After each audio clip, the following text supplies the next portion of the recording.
எங்கள் அப்பா எனக்கு அம்மாவும் அப்பாவும் அவர் தான். ஏன்னா எனக்கு 5 வயசுலேயே அம்மா இறந்து போயிட்டாங்க. அதனால எனக்கு அம்மாவாகவும் அப்பாவாகவும் இருந்து எல்லாம் சொல்லி கொடுத்ததும் அன்பு கொடுத்ததும் எங்கள் அப்பா தான். எல்லாம் சொல்லி கொடுத்தது அப்படின்னா நான் இவ்வளோ தைரியமாக இருக்கேன் அப்படின்னா, இவ்வளோ தெளிவாக ஒவ்வொரு மொழியையும் அதுக்கான ஒரு மரியாதையோடு பேசுகிறேன் அப்படின்னா அதெல்லாம் அப்பா சொல்லி கொடுத்தது தான். முதல் தடவை நாங்கள் மலையாள படம் ஒத்துக்கிட்ட போது முதல்ல எனக்கு எழுத படிக்க கற்றுக் கொடுத்தாரு. நீ டெய்லி பேப்பர் படி, உனக்கு பாஷை தெரிஞ்சாதான், மொழி தெரிஞ்சாதான் நீ என்ன பண்ணுற அப்படின்றது உனக்கு புரியும் அப்படின்னு. ஸோ இந்த ஒரு விஷயம் எதையுமே லைட்டாக எடுத்துக்க கூடாது, எதையுமே ஏனோ தானோ பண்ணக்கூடாது அப்படின்றது எங்கள் அப்பா கிட்ட இருந்து கற்றுக்கிட்டேன்.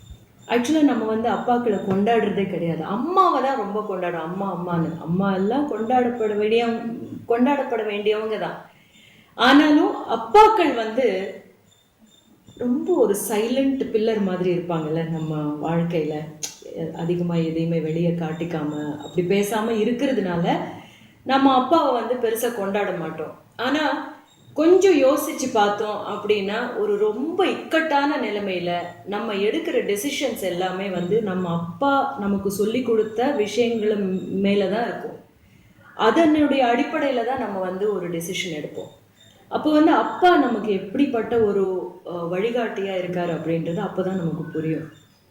அந்த விதத்தில் எந்த நேரத்துலையுமே தளர்ந்துடக்கூடாது, எப்போவுமே ஹாப்பியாக இருக்கணும், அப்புறம் எதையாவது கற்றுக்கிட்டே இருக்கணும் அப்படின்னு எங்கள் அப்பா கிட்ட இருந்து தான் நான் கற்றுக்கிட்டேன்.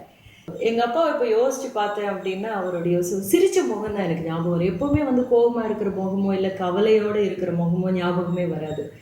சிரித்த ஒரு முகம்தான். அப்படியே ஒரு தேவானந்த் மாதிரி இருப்பார்.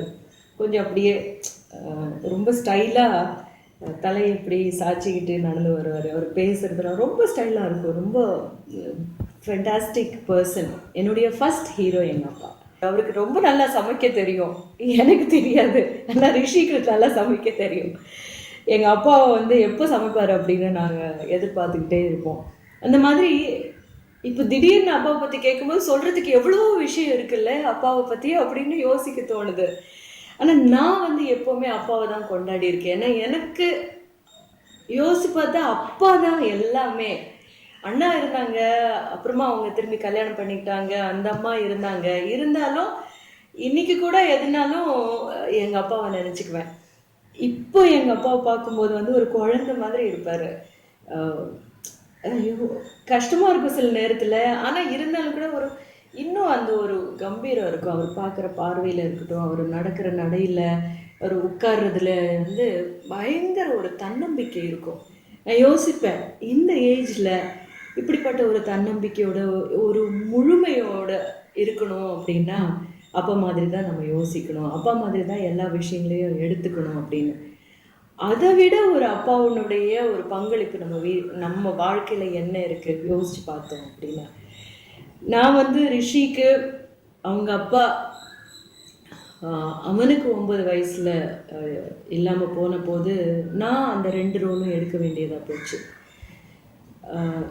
நானும் அதே தான் நினைப்பேன். எங்கள் அப்பா எனக்கு எப்படி அம்மாவும் அப்பாவாகவும் இருந்தாரோ அதே மாதிரி ரிஷிக்கு நான் அம்மாவாகவும் அப்பாவாகவும் இருக்கணும் அப்படின்னு சொல்லி, எந்த அளவுக்கு அவனுக்கு அன்பும் அரவணைப்பும் கொடுக்குறேனோ அதே அளவுக்கு ஒரு ஸ்ட்ராங் பில்லர்டா நான் அவனுக்கு அப்படின்னு ஒரு சில நேரத்தில் ரொம்ப சைலண்ட்டாக இருப்பேன். அது அவனுக்கும் புரியும்.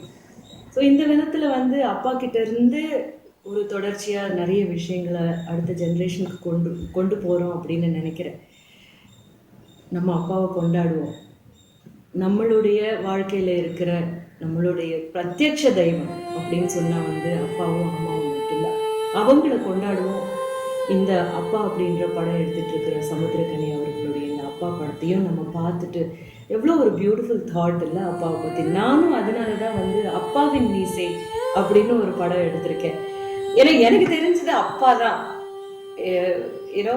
ஸோ அதை பற்றி தான் என்னால் பேச முடியும், எனக்கு தெரிஞ்ச விஷயத்தை பற்றி தான் பேச முடியும் அப்படின்றதுனால தோழர் சமுத்திரக்கனி அவர்களுக்கு என்னுடைய மனமார்ந்த வாழ்த்துக்கள்.